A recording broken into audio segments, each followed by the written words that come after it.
Alright.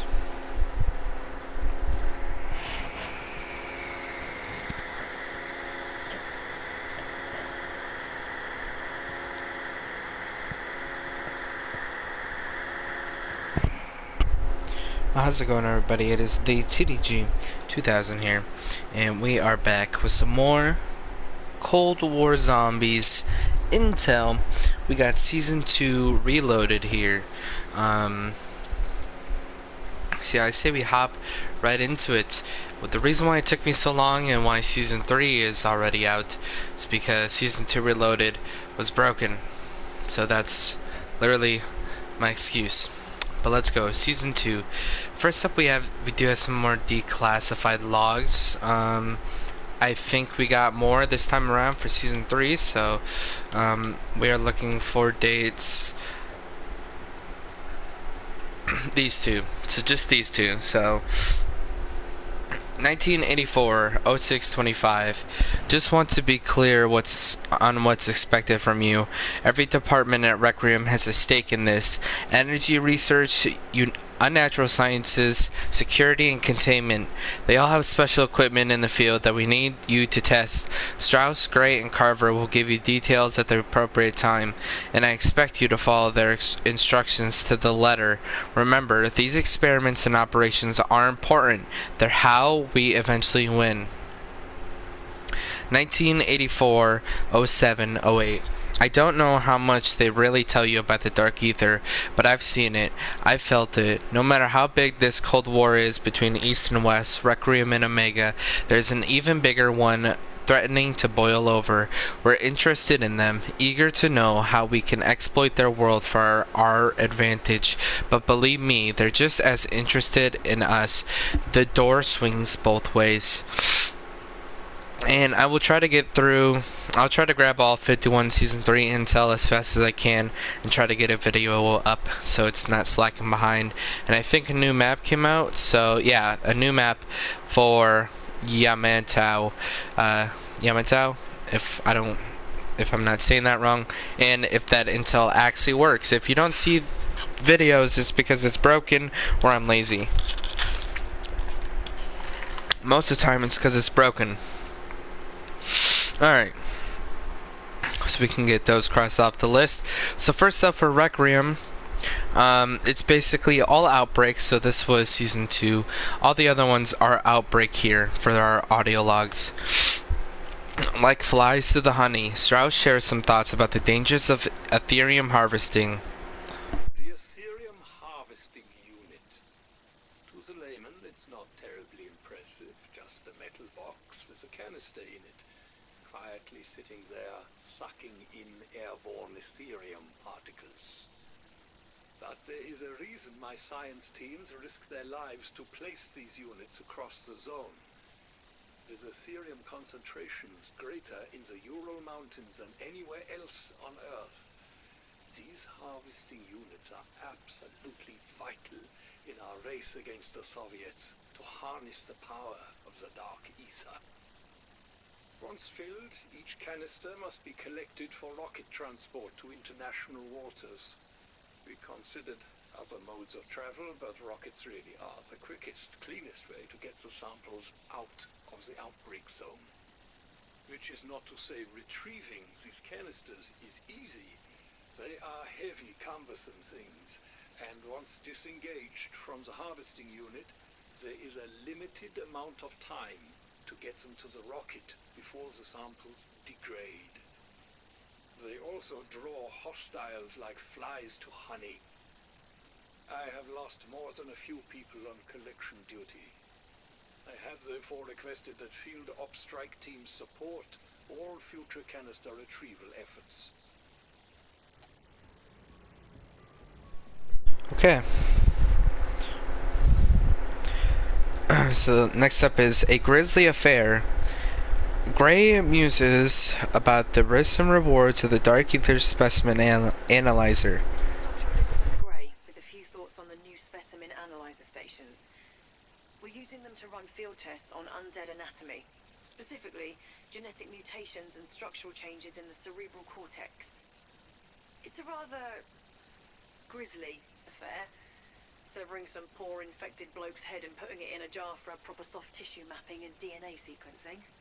But if we can identify the root stimuli and catalysts for all these physical transformations, we'll be one step closer to preventing them. Unfortunately, those heads aren't quite deceased, and they seem to call out to the other infected in the area. I say this because the creatures always come running whenever we perform a scan.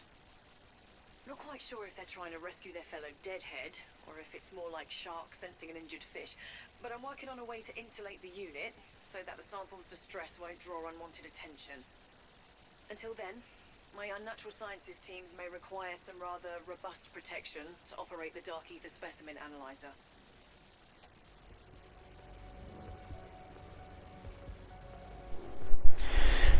Cover discusses hunting high-value targets from the Dark Ether and ponders the enemy's command structure. A lot of different hostiles, some bigger and badder than others.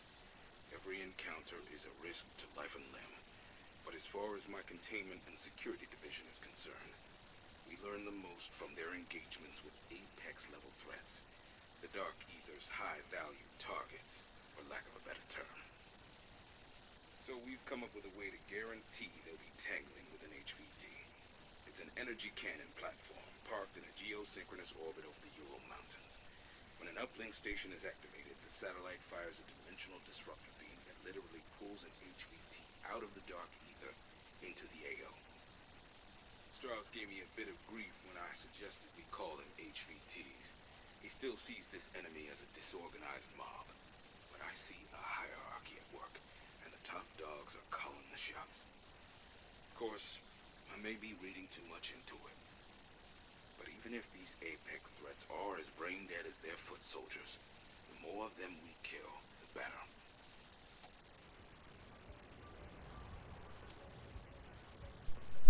Okay, quantum entanglement. Strauss prepares a memo to the strike team about the use of essence conversion modules. Voice memo to Requiem strike team from Dr. Oscar Strauss.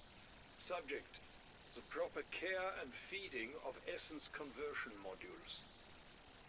First, the modules are currently in orbit. You must call them down with the launch control station we've already placed in the outbreak zone.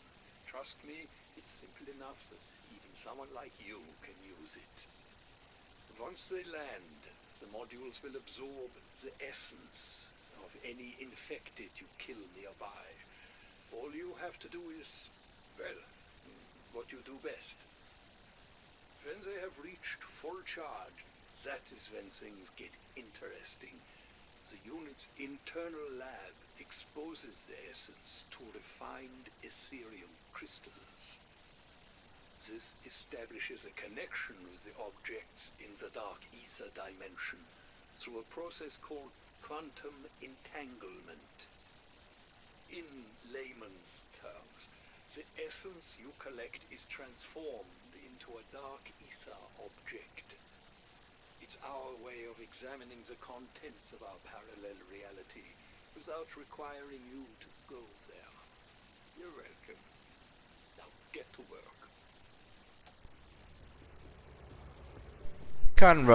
Rover Blues. Gray records some thoughts on the Dark Ether recon rover and the living payload it carries. This is a tough one for me.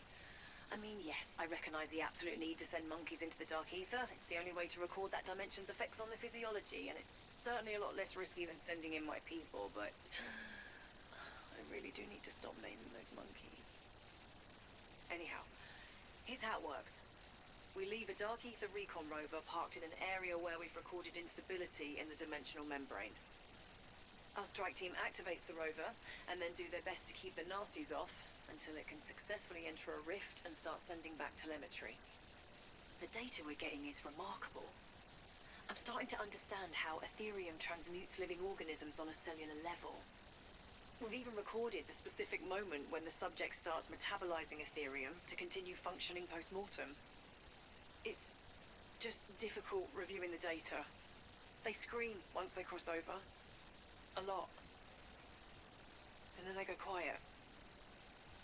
And then they start to laugh.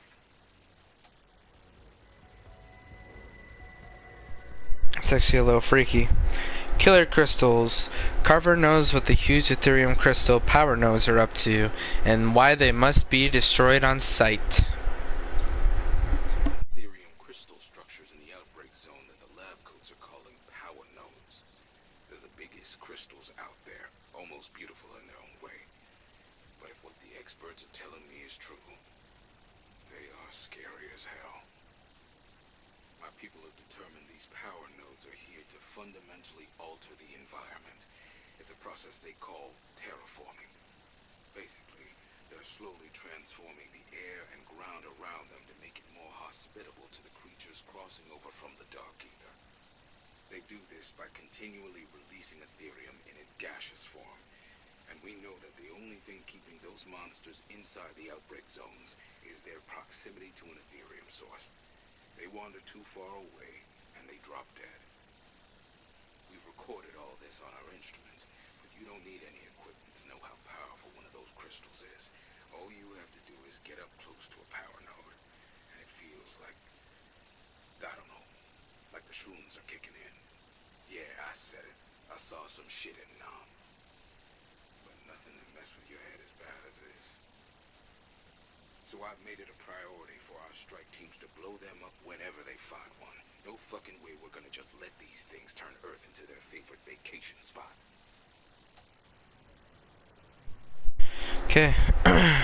So then there are no documents this time around, actually. 0 documents. So there are some new radio transmissions, again, all from Outbreak.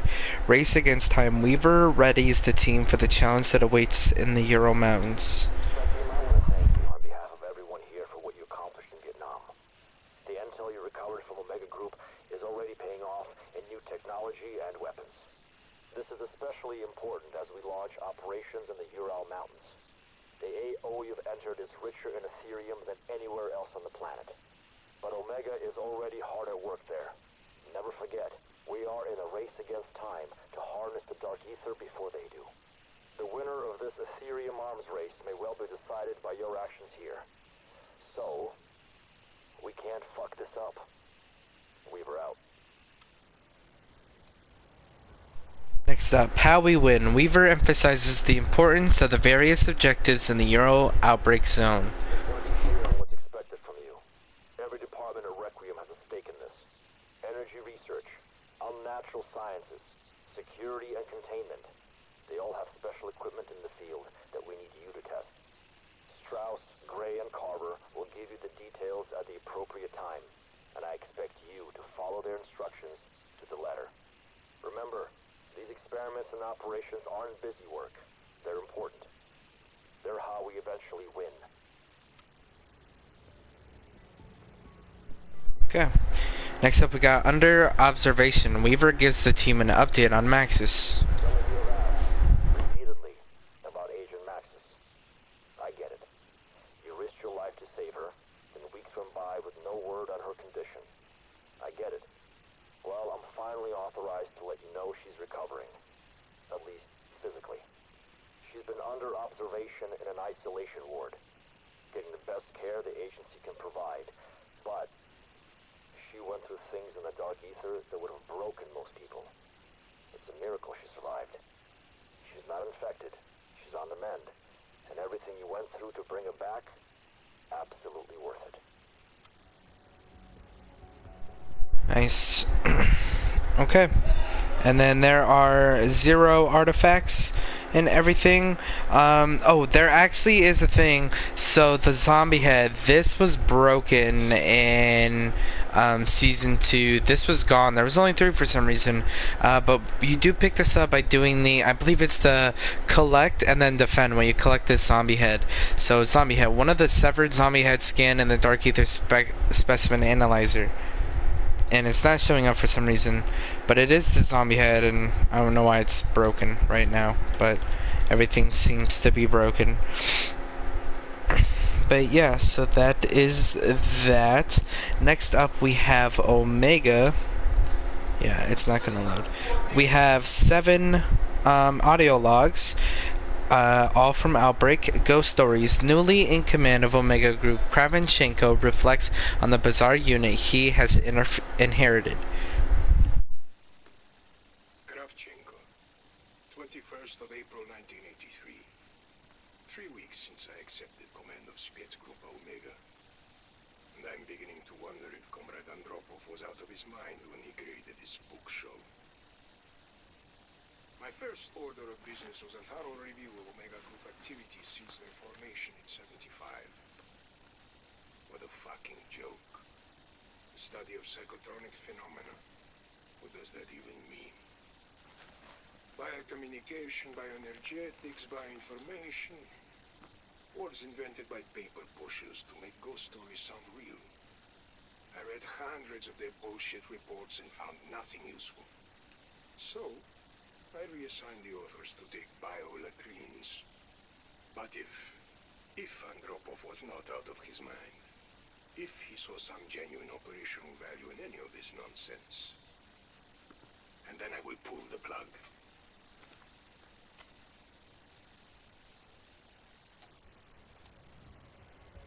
Up something I can use. Kravchenko meets with Valentina to discuss his expectations of her proposed missions to Project End Station. 15th of July, 1983. Comrade Valentina, I am recording this meeting for my records. Of course, Colonel. I take it you have viewed the Project End Station footage. Uta, where did you find this film? Gathering dust in a restricted portion of Lubyanka's sub-basement record storage. Someone went to great lengths to bury the incident back in 45. But times have changed since then. Indeed. That cowboy actor and his Strategic Defense Initiative have upset the stalemate between us and the West. I asked for something to tip the scales back in our favor. You think this is it? There is only one way to find out. Allow me to reactivate the End Station cyclotron. If I can harness their access to another dimension, we can give the motherland a tactical advantage the Americans can only dream of. And if you cannot harness it? Then bury the bunker in concrete and declare the place off limits. And maybe leave flowers every year to remember my sacrifice. I don't care about sacrifice. Only results. I will authorize your mission. But you had better bring back something I can use. Understood, Colonel. Understood.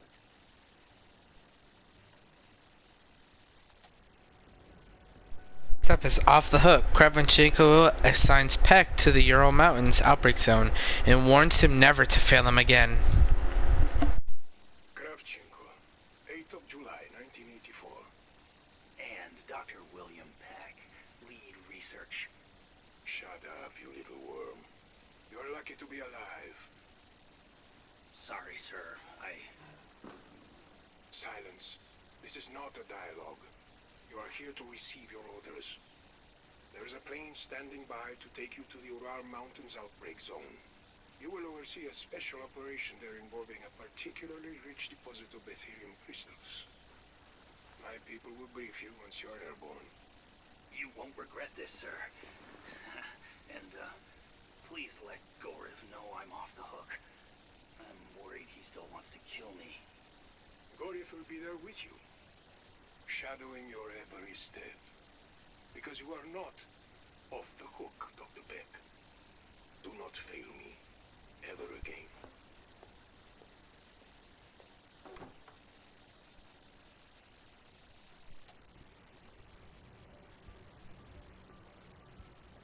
Do what you must. Kravchenko puts Gorev in charge of plugging a leak. Gorev, before you depart for the Urals, I need a word with you.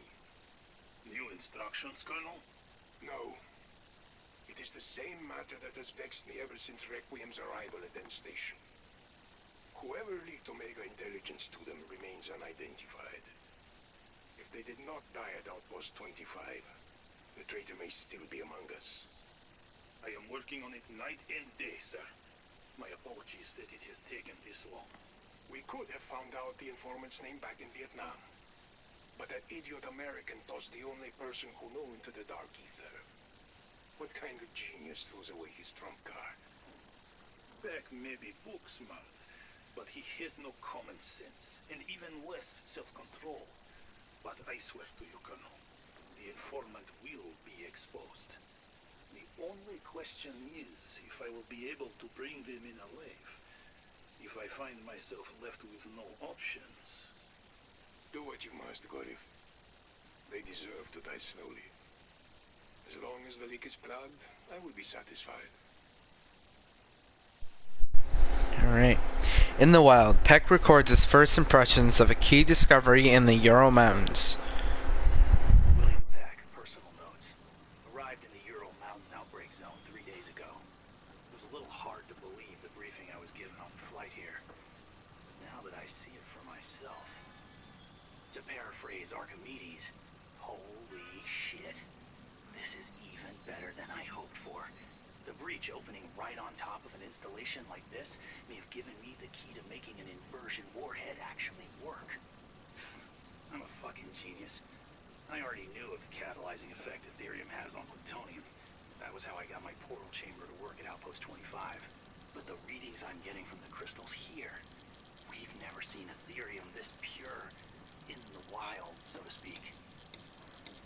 You, up there, be careful. That's not something you want to bang too hard. Understand?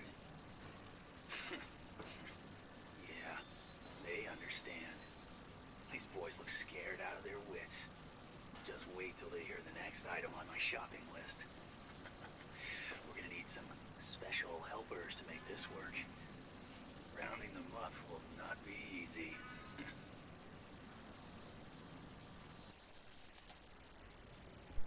Proposed targets. Valentina laments the Kremlin choice of targets of Operation Inversia. I just returned from the Kremlin, where I presented a list of proposed targets for Operatia Inversia to the General Secretary and select members of the Committee for State Security. The results were mixed. I should be pleased that the overall plan was so well received. Perhaps they realized that without bold action, the Soviet Union could collapse within a decade. And Inversia is nothing if not bold. It would be a death blow to the West, which may account for the committee's preference of two particular targets. But I pushed hard for Berlin. It would have afforded me further opportunities to complete my preparations there.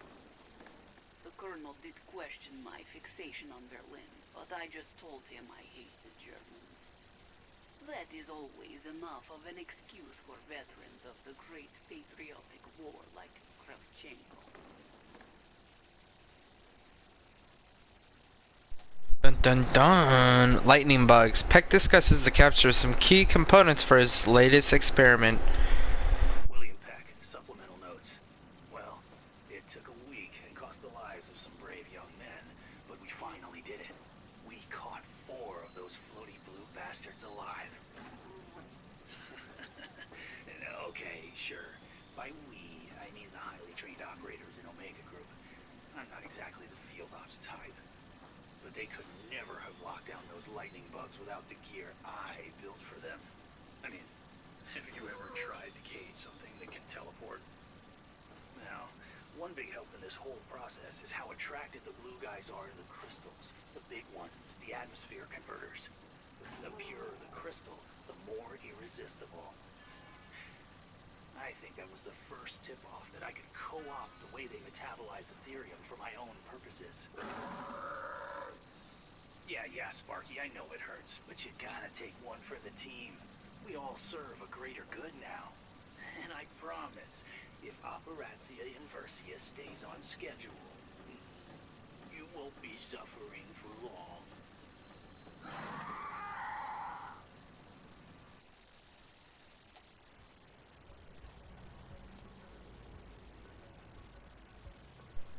Okay, so then again, there's no documents, but then there are 3 radio transmissions. Up to speed, Gorov warns Peck not to squander his second chances. And thank God there's really no rating besides the beginning. Gorev to Peck. Out. Hello, my American friend. I trust you find Mother Russia more hospitable than the jungles of Vietnam? Hospitable? I've gone from sweating my ass off to freezing my nuts off, so it was a rhetorical question. I do not really care about your comfort. Only that you do not squander the second chance we have very generously given you. Yes, of course. Believe me, got a lot to work with here. Just keep Kravchenko informed of your progress. You may be top scientist, but it is you under microscope now. Fail him again, and you will be mining Ethereum crystals while Dr. Valentina takes your place. I think she would very much enjoy this. With all due respect, Valentina can't even begin to understand the Dark Ether like I do. See, that is point. No more secrets, no more hoarding information so you are only one with answers. Share what you know. Get everyone up to speed, as you like to say. Is your best move if you want to keep other eye. I will do my best. Oh, I know you will. Because if there is one thing you Americans love, it is a comeback story. This is your chance to make your friend Gorev proud. And I know you do want to make me proud. Up next is Fiasco. Gorov tells Peck there is still an informant in Omega Group and they are to be taken alive. Remember how you allowed Spy to infiltrate your ranks at Outpost 25? Remember how this informant compromised our valuable research lead over Americans? Look, I know I screwed up, but the mole's dead now, right? I mean, I'm the sole survivor from that whole Vietnam fiasco. Fiasco. Such a colorful word. Almost sounds like fun. You know what is not fun? That we still have massive fucking intelligence leak thanks to your not dead mole whom Kravchenko once taken alive. Alive, huh? Oh, he must have plans for the poor schmuck. You will be schmuck if we do not figure out who it is. So, put big brain to work and contact me immediately if you identify the son of bitch. Am I clear? Crystal. Trespassers. Gorov informs Peck that Requiem is now operating in the Ural Mountains outbreak zone. Gorev here. Bad news, little man. My scouts confirmed that Requiem is now conducting operations in the Ural Mountains breach zone. How is that even possible? They are desperate, but we cannot risk them finding out about your current project. Are you saying I should lay low somewhere? So brave. No, Peck. Operatia Inversia is to remain your priority. The Colonel already mentioned it to Kremlin. Do not make him look bad. Just have your people keep their eyes open. Report any signings of Requiem, but do not engage. Leave that to Spetsnaz. We live for this shit. Okay. And then, yeah, no radio transmissions. The Maxis. So we got 4 audio logs, all outbreak. Call Me Matt. Carver interviews Maxis in the isolation ward.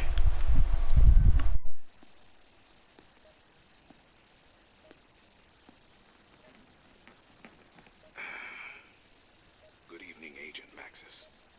I am Major Carver. I hope you're recovering from your ordeal.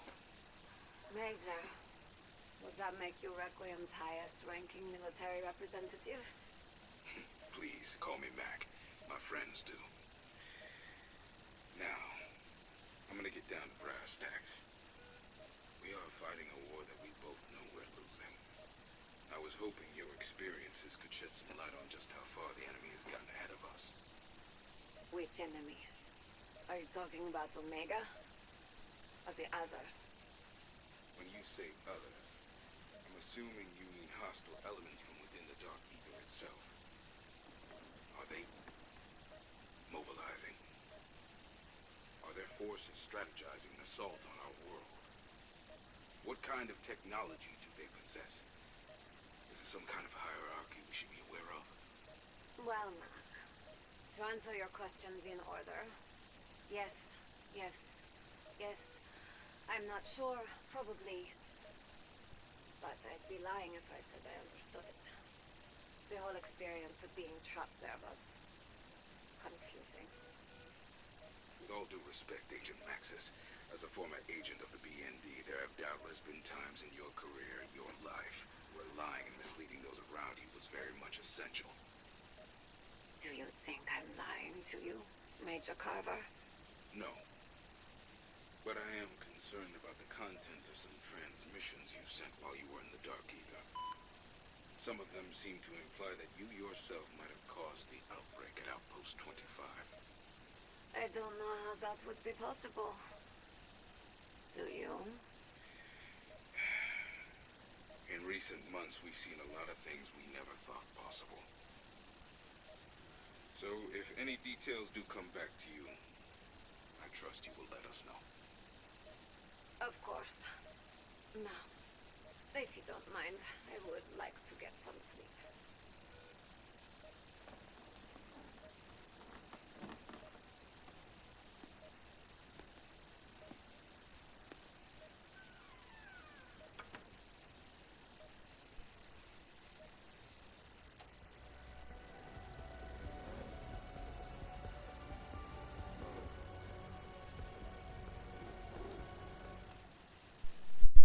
Oh, sorry. My reputation precedes me. Strauss visits Maxis and voices his concerns.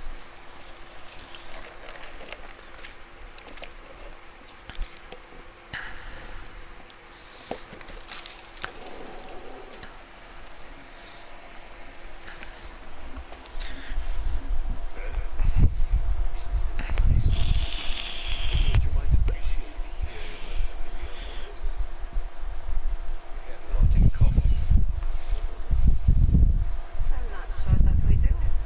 They're both Javans.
Okay, it's all relative. Gray checks in on Maxis. They discuss the nature of time and emotional tolls.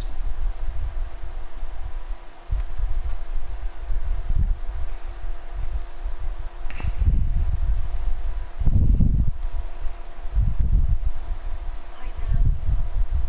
I'm Dr. Elizabeth Gray. I was wondering if you felt well enough for a bit of a chat. Sure, Liz. Why not? I don't really like being called Liz. That was my mum's name. I prefer Elizabeth, if that's okay. Oh, I just realised. Do you prefer Samantha? Samantha, Sam, Nancy. What do you want, right? I just wanted to ask you some questions. Truth is, I'm a little bit surprised how well you're doing after your time when you... well, you know. You don't really know how well I'm doing or how long I was there. Do you? That was one of the things I wanted to talk about. We do know that time moves differently there. A lot faster. Not sure. It's all relative, really. I was there a long time. A very long time. So long I felt I'd never get out. I'm sorry. I really am. But that's also unusual. Normally when people come back, they're more damaged. Physically and emotionally.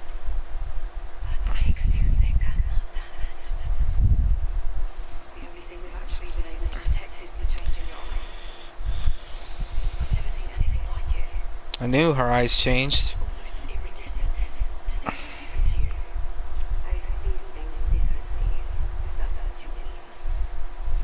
Sometimes the light hurts my eyes. Especially if I'm tired. Are you tired now? Would you mind switching the lights off?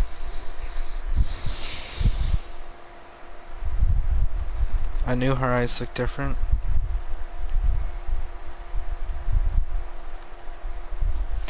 That wasn't a coinkydink. We've both been to hell. Weaver talks to Maxis. Bad memories are revisited.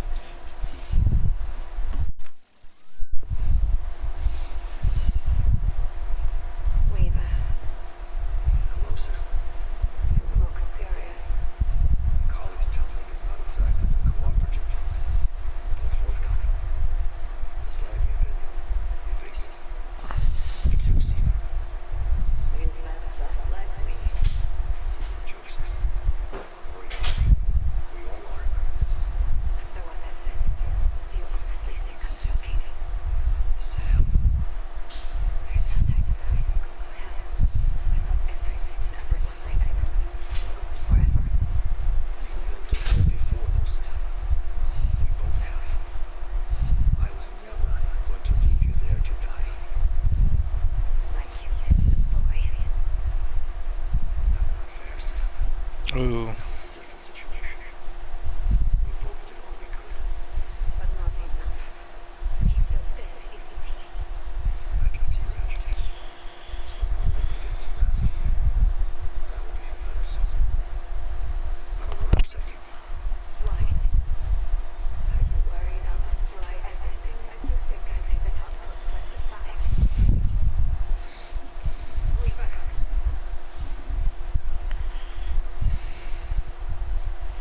Wait, did Edward die?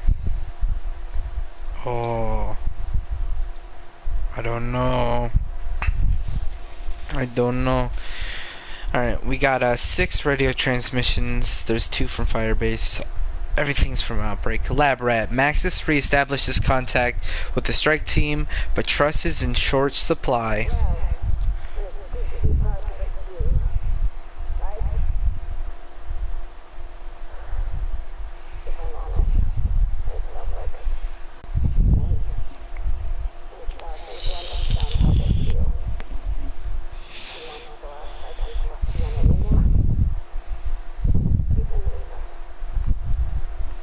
Oh no. 3 out of 4. Maxis discusses her new status at Requiem and shares thoughts about Ravenov. After an extended debriefing with Requiem senior staff, they don't want to clear me for field op. Carver, Ross, Gray.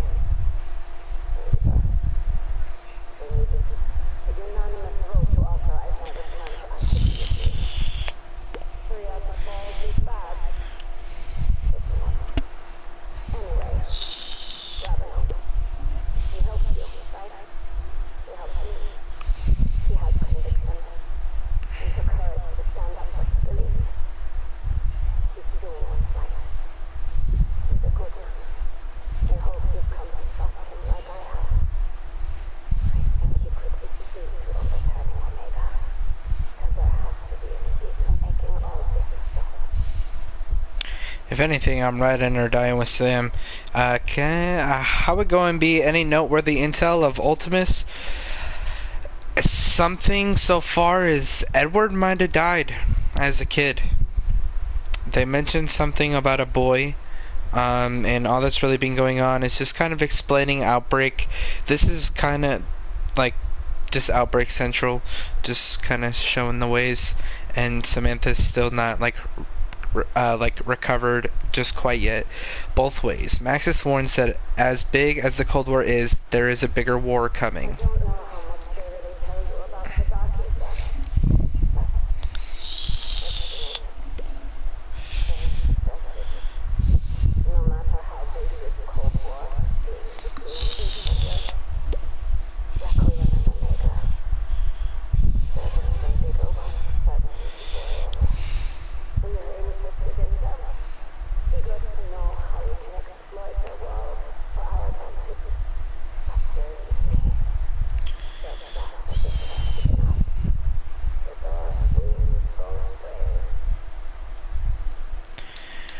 I've changed. Max shares her feelings on Dr. Gray and wonders how this war has changed them all.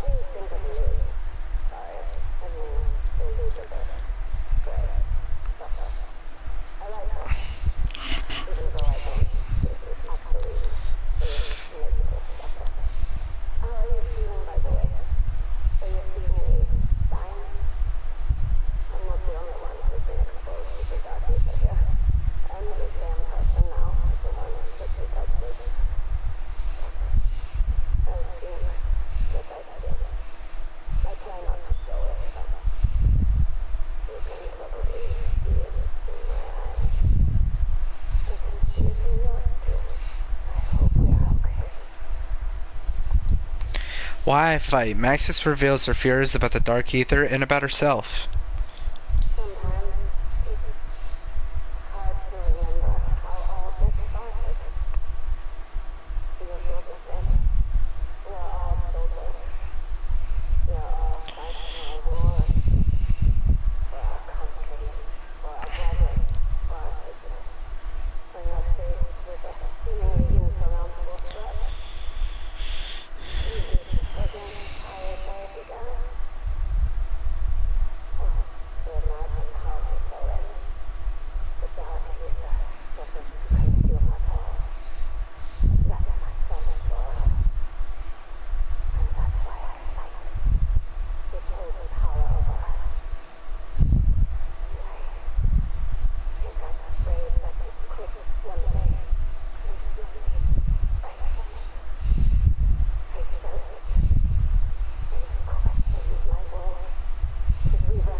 What?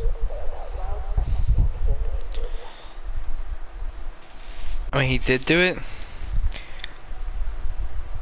I don't know. True courage. Maxis muses about standing up.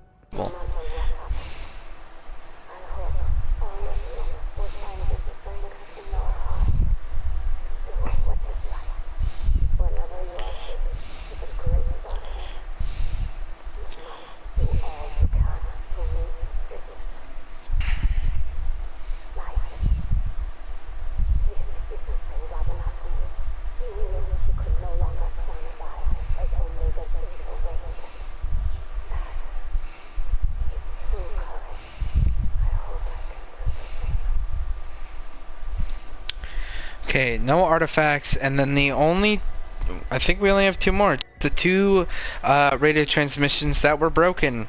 The two outbreaks. These you couldn't grab. No matter how many times you tried, you couldn't. Testing. Finally, the stranger makes radio contact.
So it's cool. So the stranger that we finally get to talk to this guy that's been talking to us forever.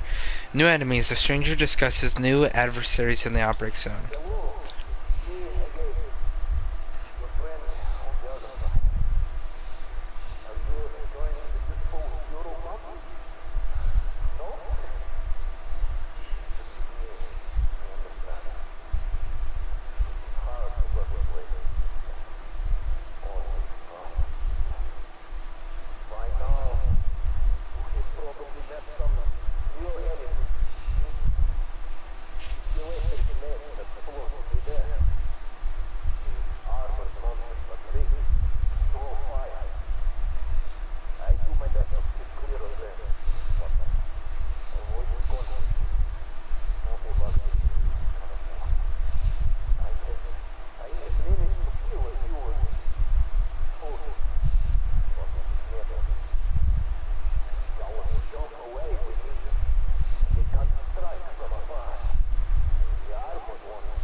Alright guys, and that will do it for Season 2 Reloaded. We are now on Season 3, as you could tell. I already have 4. I got, that's 48 something more to go. I think 47. I will try again to get out as fast as possible. Hopefully, the intel and shit's not broken for this map. Again, it's usually... It wouldn't have taken this long if it wasn't broken.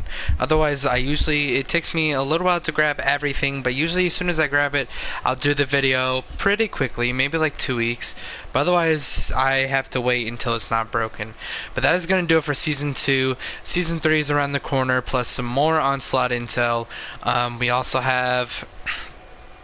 Easter egg coming out soon for Outbreak, so that should be fun. More content coming your way. Hope you guys enjoyed, and I will catch y'all later. Peace.